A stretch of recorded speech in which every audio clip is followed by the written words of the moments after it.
আমি সুপ্রিয় শিক্ষার্থীবৃন্দ, আমি আজকে নবম শ্রেণীর অত্যন্ত গুরুত্বপূর্ণ গ্রামাটিক্যাল টপিকস পাংচুয়েশন নিয়ে আলোচনা করব। তো আমরা আলোচনা শুরু করে দেই। বিরাম চিহ্ন, এটার বাংলা হচ্ছে বিরাম চিহ্ন। পাংচুয়েশন মূলত আমরা ব্যবহার করি কোনো ভাষার বা কোনো বাক্যের অর্থকে সুস্পষ্ট করার জন্য। এমন অনেক সময় দেখবে যে এমন অনেক সেন্টেন্স আছে যেখানে কমা ব্যবহার না করলে অর্থ কিন্তু একেবারেই কি হয়ে যায়, চেঞ্জ হয়ে যায়, বা দেখা যাচ্ছে পাংচুয়েশন মার্কস আমরা যদি সঠিক জায়গায়ও ব্যবহার না করি তাহলে একেবারে অর্থ পরিবর্তন হয়ে যায়। তোমরা কিছু মনে করো না, আমি জাস্ট বোঝানোর জন্য একটা উদাহরণ বলছি।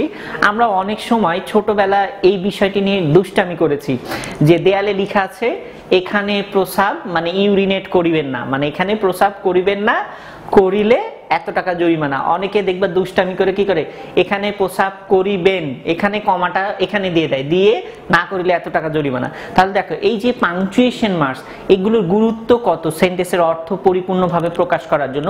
এগুলো যথাযথ সঠিক জায়গায় ব্যবহার করা অত্যন্ত জরুরি। তো আজকে আমরা পাংচুয়েশন মার্কস আলোচনা করব। পাংচুয়েশন মার্কসের মধ্যে প্রথমে আমরা ফুল স্টপ নিয়ে একটু আলোচনা করব। ফুল স্টপ,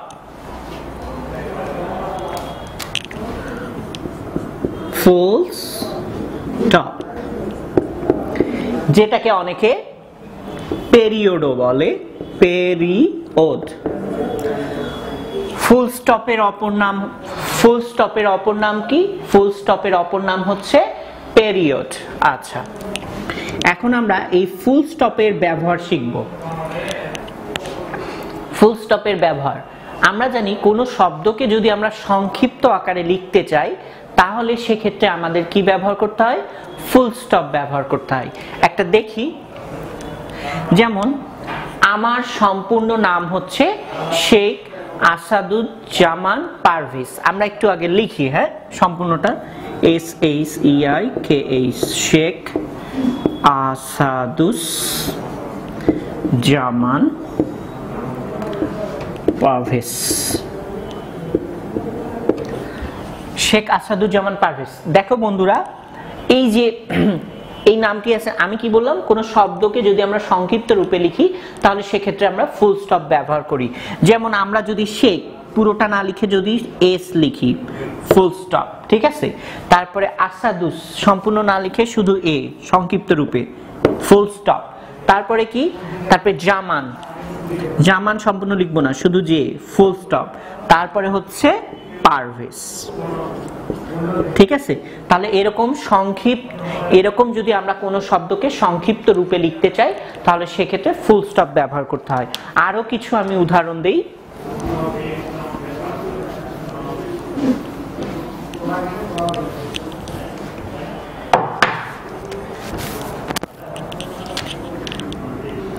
যেমন bachelor of medicine, bachelor of medicine and bachelor of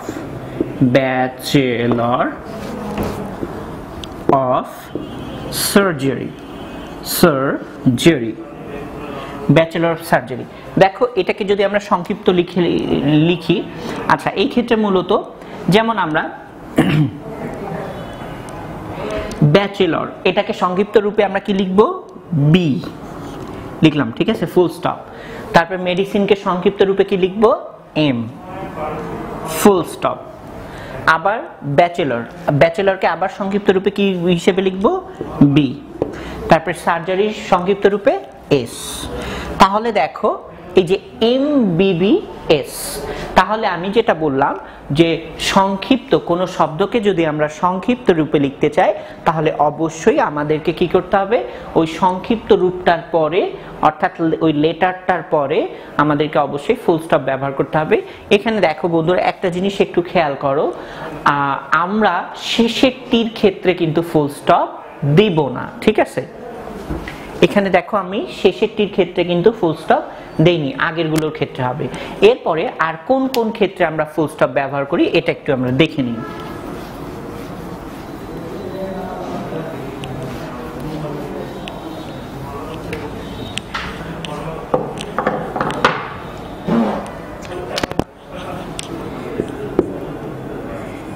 assertive sentence, assertive sentence, assertive sentence A assertive sentence এ কি ব্যবহার করতে হয়, ফুল স্টপ ব্যবহার করতে হয়। ঠিক আছে, আমরা assertive sentence লিখি, I go to university, I go to university regularly, full stop. I don't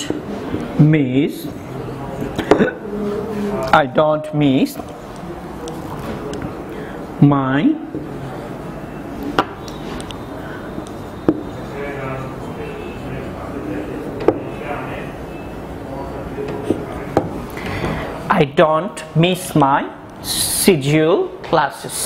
আচ্ছা, অ্যাসার্টিভ সেন্টেন্সে আমি কি বললাম, অ্যাসার্টিভ সেন্টেন্সে ফুল স্টপ ব্যবহার করতে হয়। দেখো আমরা অ্যাসার্টিভ সেন্টেন্সে ফুল স্টপ ব্যবহার করেছি, আমি দুটা দিয়েছি কেন, কারণ আমরা জানি অ্যাসার্টিভ সেন্টেন্স দুই ধরনের, একটা হচ্ছে অ্যাফার্মেটিভ আর একটি হচ্ছে ইন্টারগেটিভ। এটি দেখো অ্যাফার্মেটিভ, এই জন্য আমরা এখানে ফুল স্টপ দিয়েছি। তারপরে এটি অ্যাসার্টিভের নেগেটিভ ফর্ম, এখানে আমরা ফুল স্টপ দিয়েছি। তাহলে মনে রাখতে হবে অ্যাসার্টিভের অ্যাফার্মেটিভ এবং নেগেটিভ ফর্মে অবশ্যই ফুল স্টপ ব্যবহার করতে হবে। এরপরে আমরা দেখি আর কোন ধরনের সেন্টেন্সে।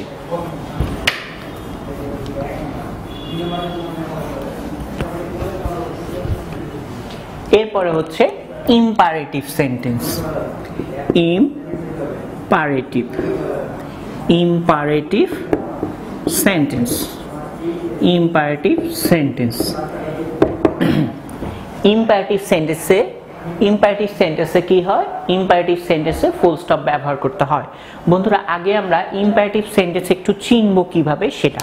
মনে করো পাংচুয়েশন যখন তুমি করতেছো, সেক্ষেত্রে কোনটা ইম্পারেটিভ সেন্টেন্স আমরা চিনবো কিভাবে। মনে রাখতে হবে যে সকল সেন্টেন্স ভার্ব দিয়ে শুরু হবে এবং যেগুলো দ্বারা আদেশ, নিষেধ, অনুরোধ, উপদেশ, পরামর্শ এগুলো বোঝাবে, সেই সেন্টেন্সগুলোকে আমরা বলবো ইম্পারেটিভ সেন্টেন্স। ঠিক আছে, আচ্ছা আমরা একটু দেখি।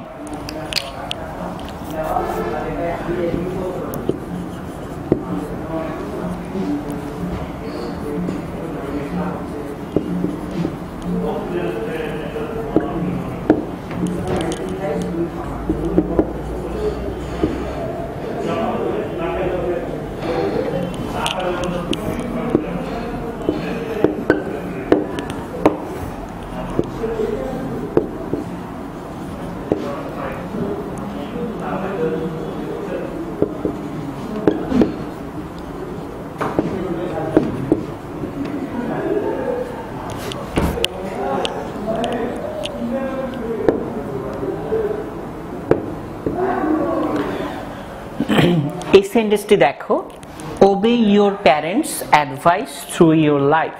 তাহলে এই সেন্টেন্সটি দেখো, এটি ভার্ব দিয়ে শুরু হয়েছে। ওবে মানে হচ্ছে মান্য করা।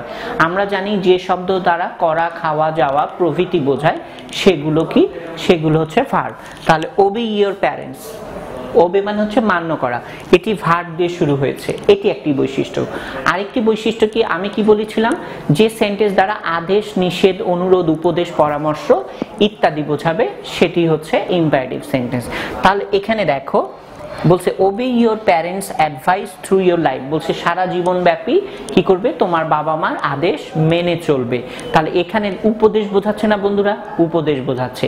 তাহলে উপদেশ যেহেতু বোঝাচ্ছে, এই জন্য এটা অবশ্যই ইম্পারেটিভ সেন্টেন্স।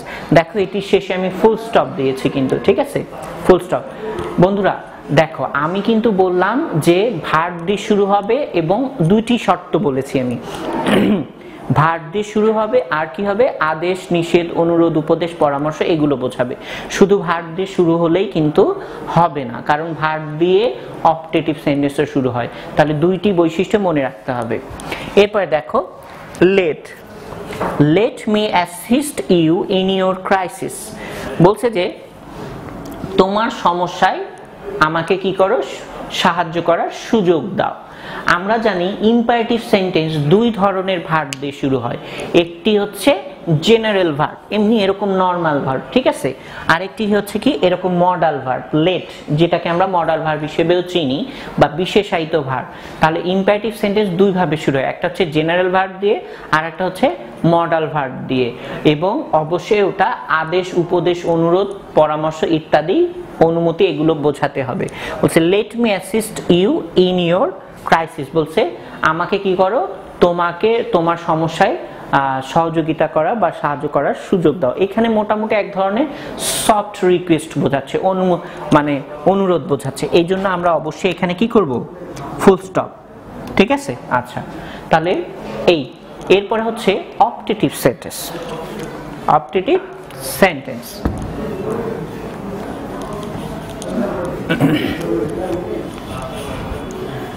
অপটেটিভ সেন্টেন্স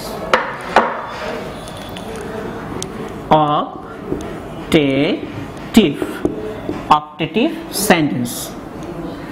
আচ্ছা দেখো, এখন একটু আগে আমি ইম্পারেটিভ সেন্টেন্সে যে কথাটি বলেছি এটি এখন অনেক কাজে লাগবে।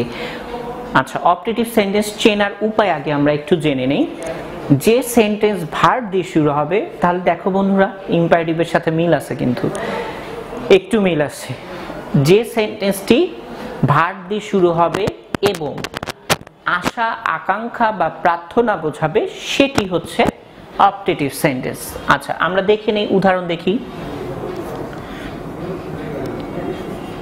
শাইন ইন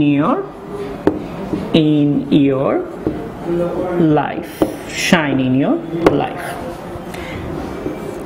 দেখো বন্ধুরা, এই সেন্টেন্সটি ভার্ব দিয়ে শুরু হয়েছে। শাইন মানে হচ্ছে উন্নতি করা, shine in your life verb দিয়ে শুরু হয়েছে, এবং এটা দ্বারা দেখো প্রার্থনা বোঝাচ্ছে, যে আমি মনে করো আমি তোমার জন্য প্রার্থনা করছি যে তুমি জীবনে উন্নতি করো, তোমার জন্য প্রার্থনা করছি না, বা আমি শুভ কামনা প্রকাশ করেছি, তোমার জন্য শুভ কামনা প্রকাশ করেছি।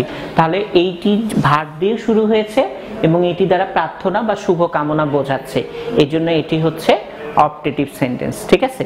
তাহলে ইম্পারেটিভ এবং অপটেটিভের সেন্টেন্সটা একটু ভালো করে মানে ওদের ডিফারেন্সটা বা তফাৎটা একটু ভালো করে জেনে রাখতে হবে, বোঝা গেল? হ্যাঁ, এখন দেখো অনেকে আবার ভাবো যে অপটেটিভ সেন্টেন্স চেনা তো সহজ, কারণ মেয়ে থাকে। বন্ধুরা তোমরা অনেক বিভিন্ন বই একটু দেখবে যে সব অপটেটিভ সেন্টেন্সে কিন্তু মেয়ে থাকে না। তাহলে যেটা মেয়ে থাকবে না তখন কি করবে, ওটাকে ইম্পারেটিভ ভাববে না, ওটা অবশ্যই তোমার অর্থটা দেখতে হবে, ঠিক আছে, অর্থ কি বোঝাচ্ছে। এখন দেখো এটাকে আমরা এইভাবেও লিখতে পারি, may you shine in your life. তাহলে বন্ধুরা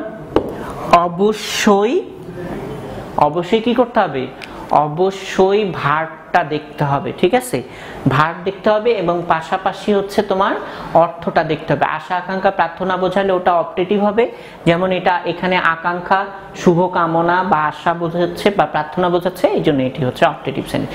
তাহলে আমরা ফুল স্টপ কোথায় কোথায় ব্যবহার করব, ইম্পারেটিভ, অপটেটিভ, অ্যাসার্টিভ। এখন এক্সক্লামেটরি সেন্টেন্সেও কিন্তু এক্সক্লামেটরি সেন্টেন্সেও কিন্তু কি হয়, ফুল স্টপ ব্যবহার হয়। এখন এটা কখন ব্যবহার হয় সেটা আমরা একটু দেখে নেই।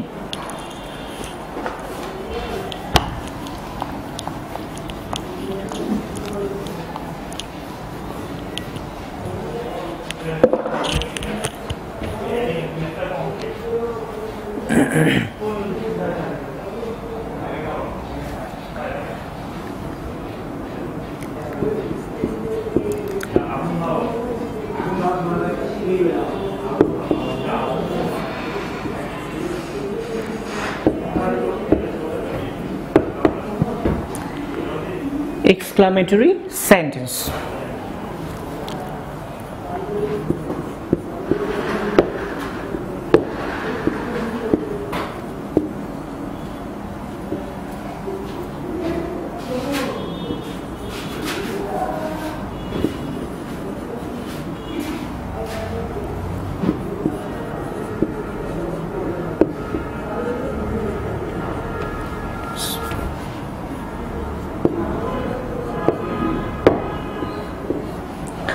আচ্ছা দেখো বন্ধুরা, আমরা এটা এক্সক্লামেটরি সেন্টেন্স, কিন্তু এখানেও আমরা ফুল স্টপ ব্যবহার করেছি। দেখো তোমরা নিশ্চয়ই দেখলেই বুঝতে পারবে, একটু বোঝার চেষ্টা করলেই বুঝতে পারবে যে আসলে এক্সক্লামেটরি সেন্টেন্সে কখন ফুল স্টপ হয়।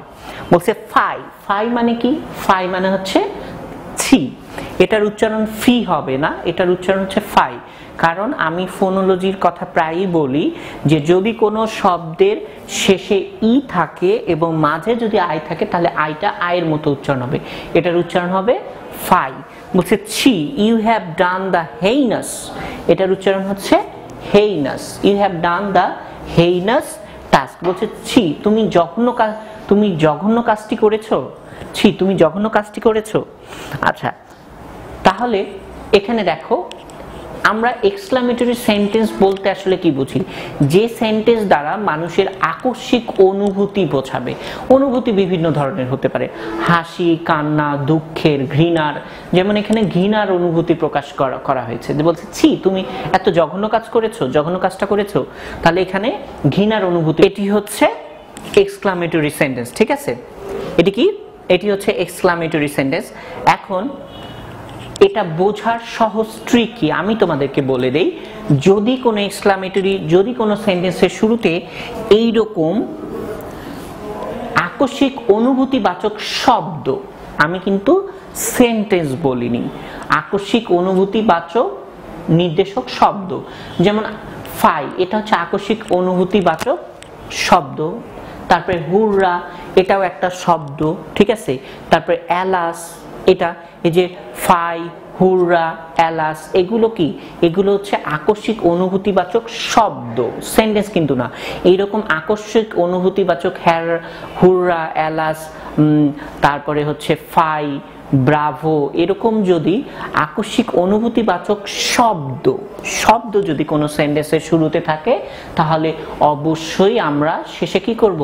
শেষে ফুল স্টপ দিব। ঠিক আছে, আচ্ছা, এই বিষয়টা একটু মাথায় রাখতে হবে। তাহলে আমরা মোটামুটি ফুল স্টপের ব্যবহার আমরা শিখে ফেললাম। এবার আমরা কমার ব্যবহার দেখি।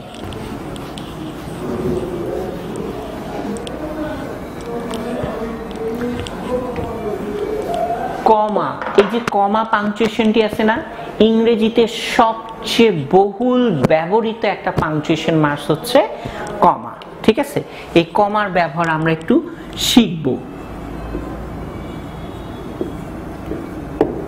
কমা, আচ্ছা, কমা আমরা কখন ব্যবহার করি? যেটা সবচেয়ে বেশি ব্যবহৃত হয় সেটি হচ্ছে যে যখন একই পার্টস অফ স্পিচ ভুক্ত শব্দ পাশাপাশি বসে, দুইয়ের অধিক হতে হবে অবশ্যই। যখনই দুইয়ের অধিক একই পার্টস অফ স্পিচ ভুক্ত শব্দ পাশাপাশি বসে, তখন শেষেরটি বাদ দিয়ে সবগুলোর পরে কি হয়? সবগুলোর পরে কমা হয়। আমরা একটু উদাহরণ দেখি।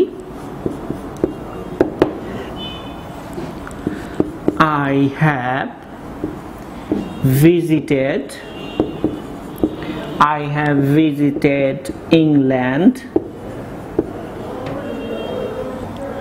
I have visited England,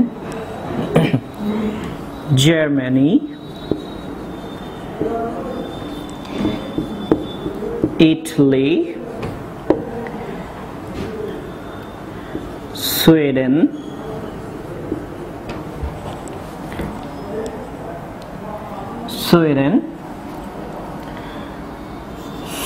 Switzerland,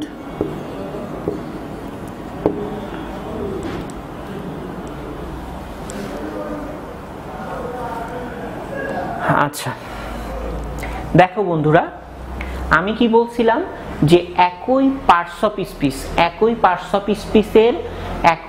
of স্পিচের অন্তর্ভুক্ত শব্দ পাশাপাশি বসলে, একই পার্টস অফ স্পিচ, ইংল্যান্ড এটা কি নাউন, ঠিক আছে, Germany noun, Italy noun, Sweden noun, Switzerland noun. আরেকটা দিই আমরা, রাশিয়া নাউন।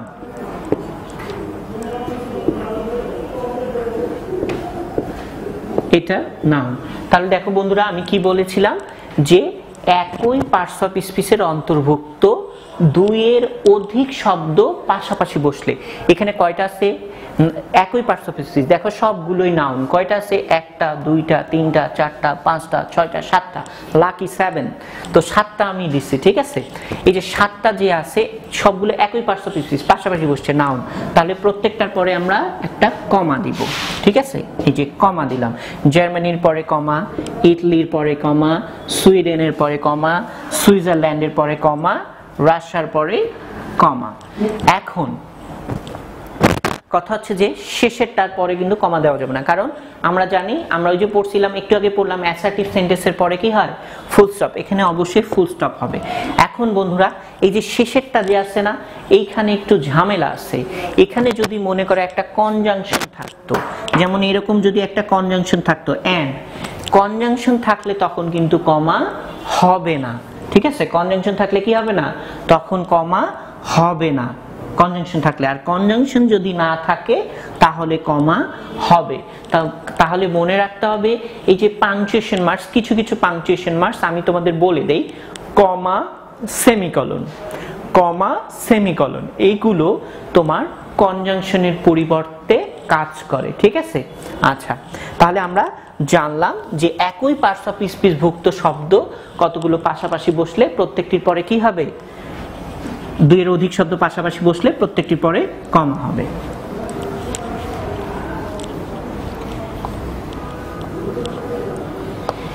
এরপরে কি? এরপরে হচ্ছে তারিখবাচক শব্দ। তারিখবাচক বা সময়বাচক শব্দ, আমরা এরকম বলতে পারি, তারিখবাচক বা সময়বাচক শব্দ দুই বা দুইয়ের অধিক সময়বাচক শব্দ যদি পাশাপাশি বসে তাহলে সেক্ষেত্রে আমরা ওগুলোর মাঝে কমা ব্যবহার করব। আমরা একটু দেখাই।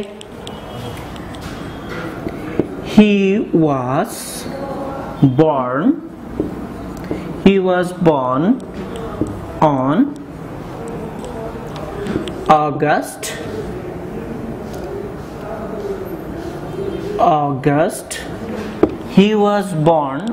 August 21,